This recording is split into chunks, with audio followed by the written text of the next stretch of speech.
Welcome back to another episode of What Are You Made Of with your boy, the unstoppable Mike C-Roc. I'm in the house today with Mark Savant. He is a friend of mine I met through Clubhouse and through some other connections. Great dude, so I had to bring him on and find out what he's made of. He's passionate about side hustling. As a father, husband, insurance agency manager, and community leader, Mark overcomes challenges every day. When other people watch Netflix, Mark is focused on achieving long-term success. The reality is every entrepreneur overcomes challenges daily. At Mark Savant Media, he really tries to empower others to take control of their destiny through the power of starting a side hustle. Mark, welcome to the What Are You Made Of podcast. Yo, C-Roc, what's good, brother? Glad to be here. Yeah, man, I'm glad to have you. And we always start the show with the same question, not to be boring, but hey, what are you made of? Man, I am made of just this concept of being better than yesterday. And you know, Mike, it's funny. I feel like I'm a completely different human being than I was 10 years ago or even 20 years ago, right? I think so many people are just so focused on where I've been rather than where we're going. And I think one of the cool things that we talked about just before we got in here is we're just saying I don't even know what I'm doing.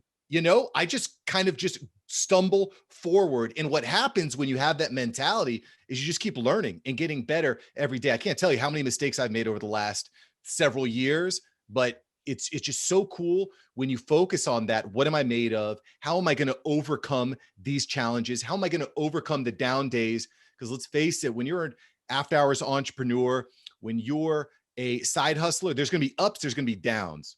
And if you don't have that inside you, if you don't have that grit, that perseverance, that vision, you're not going to be made of much because you're going to quit.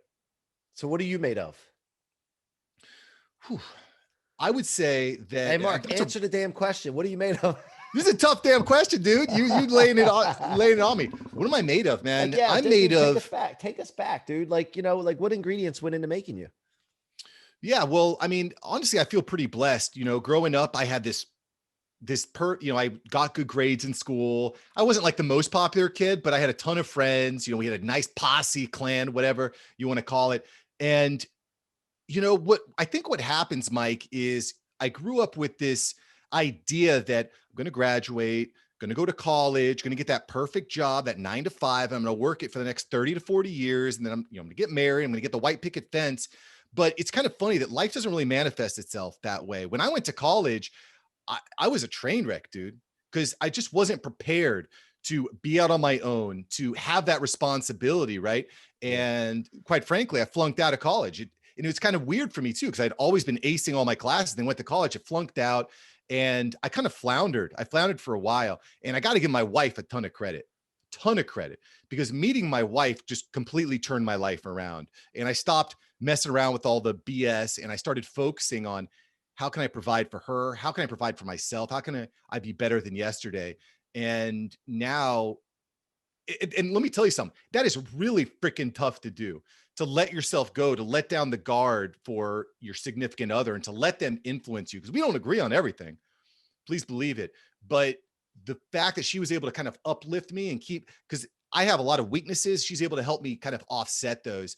And I think it's really difficult to let someone into your life and have that kind of influence. But through having that support system in place, through having kids completely transformed the way I viewed the world, completely transformed my vision. Because again, before that, I was just kind of rolling with the punches. When I had my first daughter, I was just, it completely transformed my long-term goals. So right now what I'm made of is just overcoming the adversity in that big time focus on overcoming the challenges that I'm dealing with now and the challenges that I know are coming around the corner. Yeah, I love it, man. So you were referring to something that I mentioned because we talked about the book, and I just said, man, I'm just going. I don't even know half the time what I'm doing. I know what I'm doing as far as my purpose, my mission, but I don't know how I'm going to get there all the time is what I'm referring to. And that's the part that people get hung up on all the time. They get hung up on, they want to do something, but then they stop or don't do it because they start thinking about how to do it. And while they're doing that, they're not moving. And then the only thing that comes from thinking about how to do something prior to taking action is fear. And you add time, and then you add confusion, and then you start to get chaos and emotional, and then you just don't do it. So I'm a guy that decides something that's based on my mission, which is all people are unstoppable to live in the life of their dreams. That's a general mission, and everything branches off of that from there. What is your mission in life? If you were to Well, bottle it down into like one sentence or two. but before I give you my vision, I just want to say that you got to go before you're ready. You got to go before you're ready, because if you just focus on, okay, well, when all the stars align and everything's perfect and I have that perfect job and the perfect girl, it ain't never going to come. You know what I'm saying? You got to start stumbling forward and breaking down doors. But to answer your question, what's my vision? My vision is, again, this concept. I want to be better than yesterday every day. And I want to provide as much value as I can to other people so that they can be better than they were yesterday. I'm not Yeah. chasing money. I'm not chasing likes. I'm just chasing, how can I help others? How can I provide value to others? My philosophy is, you provide value to others, you're going to get massive value back. Yeah, I'm doing that too, but I am chasing money. I'll be honest. Well, look, you got to, I right? want money. Because I want paper. yeah, you got to have it. I got 6 team members now. I got to feed mouths. You know what I'm Yeah, saying? I yeah, got a yeah. house. I got a mortgage. I got I 2 know what kids. you I got, meant, though. I know what you meant. yeah, I know what you meant. But it's not just the money. It's not just focus on the money, right? You right. focus on doing the other things, which are going to result in the money coming in. And yeah, we got mouths to feed, man. We gotta keep it going. So you were started in the mortgage, not the mortgage, insurance business, right? Yeah. And Yeah. then what made you decide to start like a side hustle? Like, why wasn't that good enough for you? Like, listen, I'm not judging you because I do the same shit. I have a bunch of stuff going on. Yeah. But just for you, like, when you're in insurance, why did you decide to go into something else as well and explore other things? Well, I think there's a few different things that happened to me, Mike. Great question, too. A, having a kid, again, kind of transformed the way I looked at life and where I was going. A, B, I recognized that I wasn't super thrilled with where my life was headed in the industry I was in. B, and then C, I recognized that technology is completely transforming the way that we live and we communicate, right? What worked yesterday or 10 years ago, it ain't going to work in 5 to 10 years. Mhm. That's why you see companies like Blockbuster dead, you know? So I recognized I need to evolve myself. I need to learn. So I looked at a bunch of different things, Mike. I looked at opening up my own insurance agency. I looked at getting into book writing, to illustrating, graphic design, a bunch of different things. I looked into, again, all these different types of side projects. But for me, there were a couple moments. There was one moment in particular. I went to this Success Resources event with Tony Robbins was there, and I specifically went because Gary Vaynerchuk was going to be there. I love Gary and what he does. And before he left the stage, he made one comment that just kind of, it set off this light bulb. He said to the stadium, not just to me, it was to the entire audience, right? He says, "Make more content, Dick." And I was like, that's it. That's it. You know, people aren't looking at resumes anymore. They're looking at your Facebook profile. They're looking at, what are you doing on LinkedIn? You know, and so I said, I need to learn, I need to figure out how I can make as much content is as little time as possible. How can I make more content with as little time as possible? And it just set me off on this journey that I've just been trying to master and I test. see. Yeah, I see that in the background there. Yeah, Is that man. has that been written up there for a while? I switch it up sometimes. Yeah. But I just love this statement, make more content. So I just kind of, You it forgot to kind of put sticks with me. dick on there. I did. Not every Maybe. show is PG-13. You know what I'm Yeah, saying? but maybe if you write that, it'd give you a little bit more, because he said that on purpose. Like, he didn't just say make more content. He wanted to put that punch in there. So you might Yeah. want to just put Yeah. D underneath there just to remind you. So, I mean, I'll go Richard. Make more content, Richard. make more content, Richard. Oh, I love it, dude. So yeah. So then what did you get into though? Like podcasting first, or what was the first thing like that you really took hold of? Yeah. So I first started just creating profiles on social media. They were not good. They sucked. And I actually started my first show. It was called The Awesome Dad Show. It's all about fatherhood. And I really loved podcasting. I was listening to podcasts a lot. I was extracting a ton of value from shows like yours. I love the Michael Stelzner's show, Social Media Examiner. There's a bunch of great shows out there. I was getting so much value from these shows. I'm like, if I'm learning a lot here, if I'm getting a lot of value, maybe I can provide it back. And so I started this show called The Awesome Dad Show. I started a Facebook group, a Facebook page called The Awesome Dad Group, which is still in syndication. It's still there. And I got to interview a ton of awesome people, Super Bowl champions, presidential candidates, celebrities, all these cool people, right?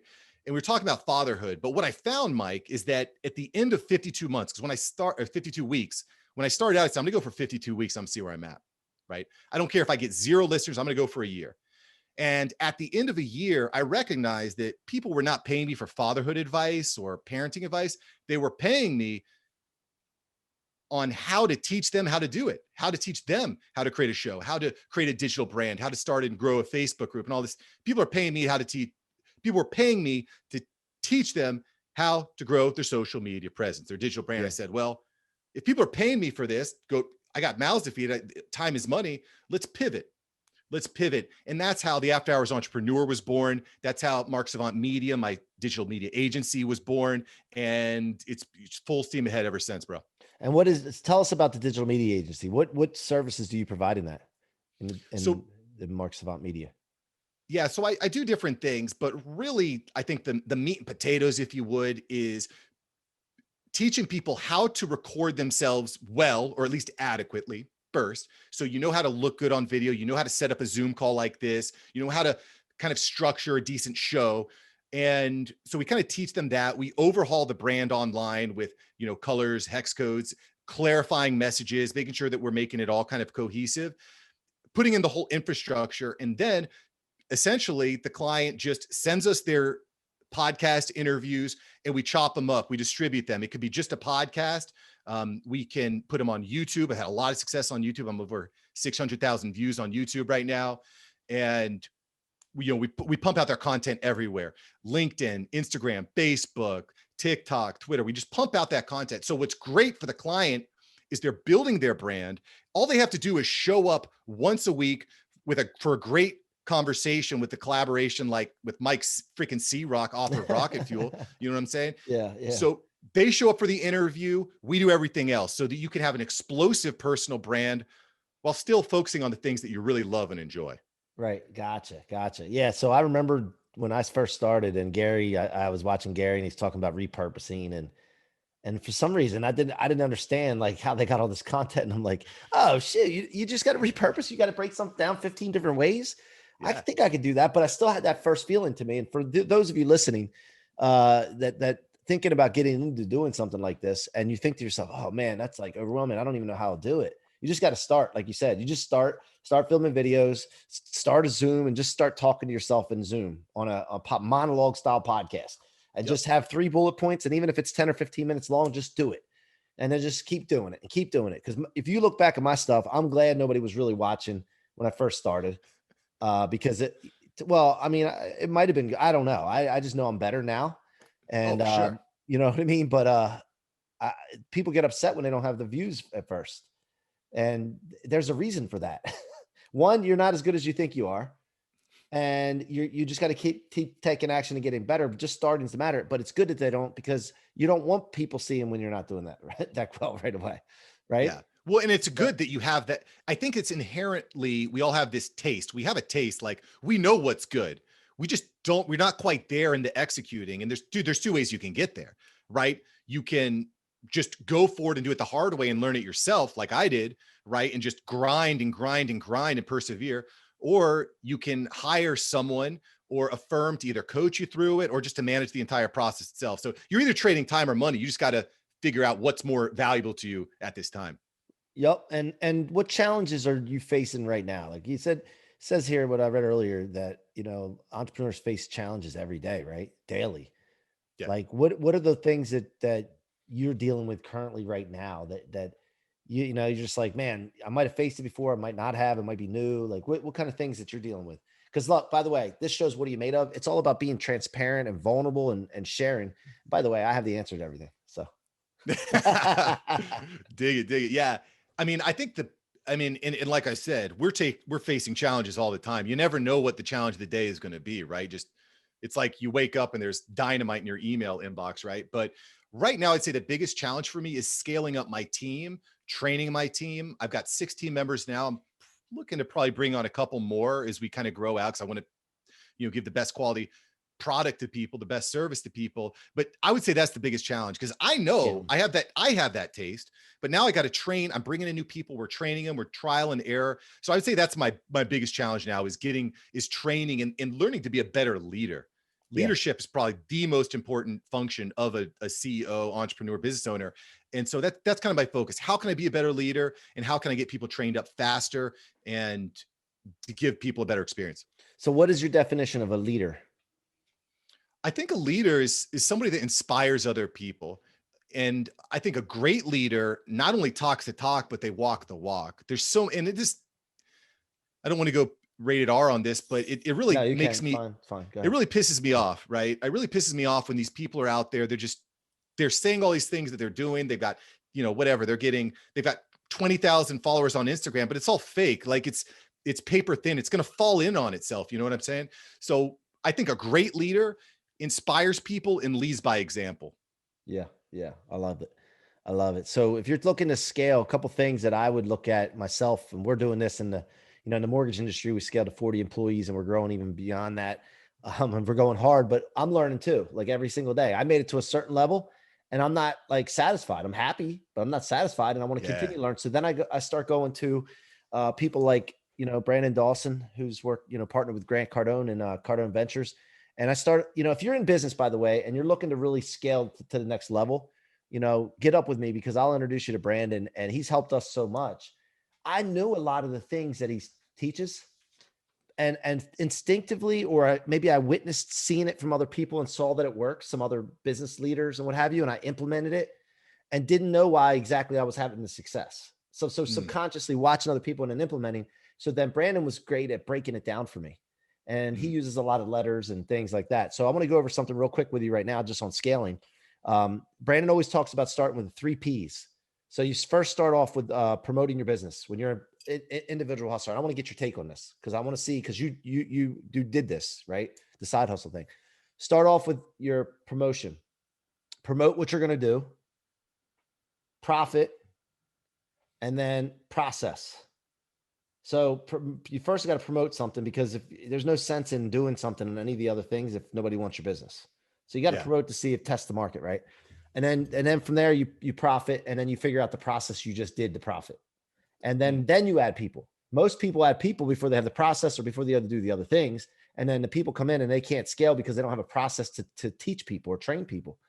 So that's the first thing that he talks about. And then I'll stop with this next one, which is the 3 M's.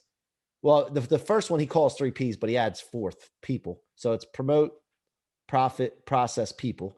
And then you go to the 3 M's, which is model, mimic, and master. And then he has a 4th M, which he calls it the 3 M's. I don't get that, but maybe he had add them later. But the 4th M is multiply. So you do the P's first, then the M's, and then that's how you can become successful. And when you're adding people, he talks about the rule of 3, which is to add 2 other people to you. And then you teach those 2 people, because one of them generally doesn't make it. So if you just hire one and you do the work and then they don't make it, then you're like, shoot, I got to do it again. So always do the rule of 3 and develop it through the rule of 3. So I would like to get your take on that and No, approach. I mean, it's 100% true. I think this is one of the biggest mistakes I made when I was trying to build out my team, because I'd hire one person for my team and then they wouldn't work out. And then I'd hire another one and they wouldn't work out. And I'm wasting months of time, because when you hire someone, you're kind of like pot committed, because you're trying to train them up. And then you start questioning yourself, is this going to work? Is it not going to work? Right.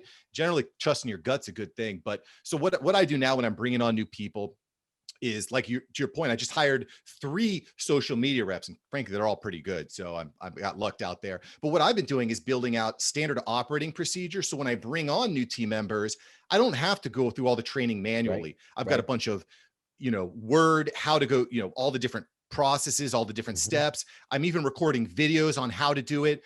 And so now when someone asks me a question, I say, go check out the video. It's right here in our cloud drive. And I mean, this is something that I've also done on YouTube, on my Mark Savant Media YouTube channel, because C-Roc, people kept asking me the same question over and over and over again. How do you build the podcast? How do you get great guests? How do you record such good video? Like all this different stuff. I said, you know what? Instead of having these conversations one-on-one, I'm just going to forward them to my YouTube channel. It's so much easier. So that's one of the most powerful ways I think to scale, is starting to leverage these video and audio and written tools so that you can create resources for people. Yeah, I love it. I love it. So my YouTube channel, I got to do some work on it. We're actually intentionally working on that right now. And we're going to start getting after that. It was just one of the things that was on the kind of a back burner thing. But the organic Instagram, organic reach and engagement, man, it's just like people, I want to talk to you about this too, because on Instagram, a lot of people are buying promotions, and that's how they grow their following, which I got involved with. I'm transparent as hell.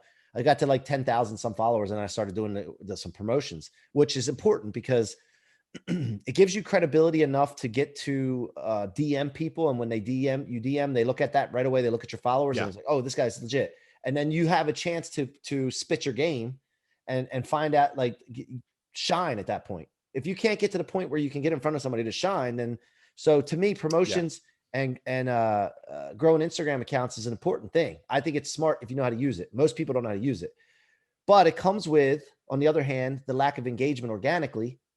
And the problem with that is that there's people out there that are selling likes, comments, and views on your pages. So if you get the promotion and your following grows, then the organic engagement's really low. Then you get into this Yep. trap where you feel like you got to buy from these people that are DMing you about, hey, your engagement's low, this and that. You need to do this, and it's all fake. And you get into this Yeah. trap and this rat race, which I'm not getting involved with. I did the Yeah. promotions. I got my verification because of all the press that I did and all the like millions of interviews I've done and my book. And now I'm just like, whatever. So I'd like to get your take on that, because I saw success with promotions. I saw success. I've gotten in front of some of the most untouchable people because of my followers, which is so stupid, but I use the system. What are your Well, it thoughts? matters. It matters. Your followers, your likes, your comments, it all matters. I think you brought up a really good point though, right? Because if you've got a bunch of robots following you that aren't engaging with you, it's gonna kill your posts. And it's an easy trap to fall into. I get hit up at least 5 times a day with people trying to sell me followers on Instagram, period. I pretty common that I'll bring on a new client who's had other marketing agencies working for them before. I bring on the client and I'm looking at their posts beforehand. They'll get like, I don't know, 1,000 likes per post. As soon as we bring them on, it goes from 1,000 to 5. You know what I'm saying? It's because you just got a bunch of robots following you. Yeah. You got to cleanse that. You got to cleanse that BS, Well, So and I don't think it's necessarily robots. I think it's a lot of cases. Well, there is the robots thing, but mine was promotions. And when you promote something, they put it out from somebody that's a legit big time celebrity, and they do yeah, a contest, and they say, follow these people if you want to win this chance to yeah, win this, right? So those aren't robots; those are real people, but they're just not engaged in your shit. They don't care about your shit. They're not following you because of the stuff you're putting up. yeah. And that's the thing and then those followers, you'll see those things falling. They'll fall off. Mhm. So, but there's bots back in the day. I don't even know if they still have bots. Do they for Instagram? Like, There's a lot of fake accounts out there. I'll yeah, say that. If you want to talk tactics, at least a little bit, I got to say that I've been on Instagram for a couple of years now on multiple accounts, and I love the platform. It's a great platform. For me, the best way to utilize Instagram right now is to support your Clubhouse rooms. I am yeah. way bullish on Clubhouse right now. Listen, if you're going to be Mhm. successful in social media, you have to be trying the new thing, whether that's the YouTube shorts or the TikToks or Instagram reels. Right now it's Clubhouse. There's massive Yep. opportunities to link up with people. Like, we probably wouldn't be chatting right now if it wasn't for Clubhouse. Last week I had Jasmine Starr on my show. Benji Travis coming up shortly, Sean Cannell, Roberto Blake, like the best of the best in the world. I'm connecting with Justin Brown because of Clubhouse. It's an Yep. incredibly powerful tool, and Instagram they're like best friends. They work Yep. together so well. Potential for massive engagement between these two platforms. Yeah. So speaking of Clubhouse, and now they just opened it to Android, which is a good Yeah. thing. I haven't seen them pouring in yet. I've seen some, but the room counts have been definitely lower, and that's because things are opening up, I assume. And people, the novelty for iPhone users has worn off a little bit. So I haven't seen some of the same people that I saw back in December, Mhm. January on Clubhouse. But there's still rooms. I mean, look, I was where was I? I was in some place and I saw like I was at the airport, right? Waiting for my plane. And I looked at these gates and I saw how many people there. And I kind of counted and I estimated how many people are in this big room, right? 4 or 5 gates. And then I was like, shit, that's like probably 300 people in here. And Yeah. then you forget and you think 300 is a small Clubhouse room in some cases, right? Because there used to be 1,200 people. Then I'm like, well, if we were in real life, and I was talking to this many people, that'd be a pretty big deal, you know? So we can't like get stuck on those 1,000 numbers, man. And if like you get 50 people in a room, that's pretty powerful. It is. But one of the problems with Clubhouse is can be a massive time sink, right? You get into this room and it's just a massive time. It can be a massive time sink. So again, back to my common theme. How can I create as much content in as little time as possible so I can get back to what I love? I'm super bullish on recording in Clubhouse, and I won't get into all the terms of service and exactly how you do that. But when you do it right, you can record fantastic content from Clubhouse. So you're getting that real-time engagement with people. And then you can repurpose it so that it can be leveraged all over different platforms. I'm really leveraging these Clubhouse rooms to build up my podcast, my YouTube channel, etc. I'll give you a great example. Now, anytime I'm interviewing a new guest, I want to try to interview them in Clubhouse while also getting the video like we're doing here right now. I've done that. Yeah. I did the first one. I was the first one to be interviewed on Clubhouse in a podcast. Hey, nice. Yeah. So that was with Zach, Zach Babcock. Yeah. I'll be honest. I was about to question him. Like, I'm pretty sure it was Zachary Babcock. Yeah. He interviewed me. Yeah. He interviewed me. So that's dope. He's awesome, by the way. Yeah, man. He's a good dude. So, the other thing I wanted to ask, vision for the future for you right now. Where are you trying to go the next 3 to 5 years? Like, what do you see yourself? 3 to 5 years would be, quitting the day job, going all in on this digital media agency, having a team of 50 people, well engaged, and some of these team members are not just doing the day-to-day stuff, but they're actually leading. So bringing on leaders to help organize so that I can focus really on the high level stuff like we're doing now, engaging, communicating, talking with other people, collaborating, getting on stages. So yeah, my goal would be to have 50 team members with several really great leaders who are, pushing the thing forward and helping our clients just grow in profit. All right, I love it. So what I'm going to do is I'm going to challenge you to do that faster. So you just said 3 to 5 years, like why not do it by the end of the year? Like there's a way to do that somewhere out there. We don't need to know how, but if just commit to it and in 12 months from now, you'd be like shocked, like, holy shit, C-Roc said that 3 to 5 years and I did it in a year. So be ridiculous, man. I'm telling you, be ridiculous. This is something Grant Cardone taught me is you have that thing out there like that, then cut it in half or bring it forward to you. And it's going to pull you faster than you could ever imagine. That's part of what rocket fuel is all about. Moving fast. Thrust is a must. So I'm going to challenge you right now, and I'm going to follow up with you because I want to see you do it faster. Because if you're trying to do that and then quit the day job, dude, why live like any extra time in your day job that you don't need to? Yeah, no, I'm with you. Let's go, brother. Let's make it happen. You let me know what I need to do to help you with that because I want to see that, man. So, hey, how can my audience get in touch with you? And you have anything like as far as your services, whatever, man? Go ahead and pitch away. Yeah, you can find me all over the web at Mark Savant Media, Instagram, YouTube, Facebook, all that. At Mark Savant Media, you can hit me up and you can listen to my podcast, The After Hours Entrepreneur. I'm bringing on the best. Another show that I'm really excited about on The After Hours Entrepreneurs. Again, going back to Clubhouse. I go in these Clubhouse rooms, I'm getting tons of great information, but I don't have necessarily time to sit in there for 2 to 3 hours. Not everyone does. So what I do is once a week, I condense the best things I've heard on Clubhouse into 15 minutes. That's it. So in 15 minutes, you're getting probably 10 to 15 like actionable tips to move your digital brand forward. So I'm really excited about that show on the After Hours Entrepreneur.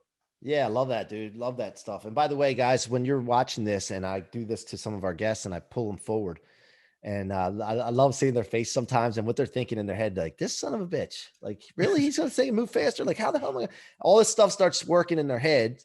I know this happened, Mark. So you don't have to deny it. And then what happens is we'll hang this up and then this will be running through your head at some point today. Like, how can I do this faster? Is it really possible? Like, I want to start that dialogue in your brain. That's what and I've done it so many times and people get back to me. They're like, dude, I can't believe what I just accomplished in the last 6 months, dude. And so I'm serious about that, man. Make that happen. 1 year. Hey, we're working every day, every night. And, by connecting with people like you, it's helpful, right? Because you learn, again, you can either trade all of your time learning everything, or you can trade money and learn from other people that are doing it better than you. Well, so, and not only that, dude, it's not, sometimes we think, okay, well, I'm working as many hours as I can't work it. It's not sometimes even about working harder. And, work smart. And not just smarter. It's about really thinking and believing that you can do it before you see it happen, before you know how to do it. And then what happens, like you just start obsessing with it and all this magic starts happening, man. We underestimate the power of our minds so much, man. It's just amazing to me. And I'm starting to really see some big things happening on my side of things that I'm like, holy cow, I got to get this. Just like the rocket fuel law, which we're going to end with here, is to turn all setbacks, letdowns, negativity into rocket fuel for your future by storing it in your tank instead of your trunk where it weighs you down, where most people keep it. And then you become unstoppable. That thing had to get out to people. That's why I wrote the book. Now I'm starting to think about how this thing I'm seeing with my mind can really manifest like massive things. And we all think too small. We all underestimate the power of our mind. So let's end on this, Mark. What does that rocket fuel law mean to you?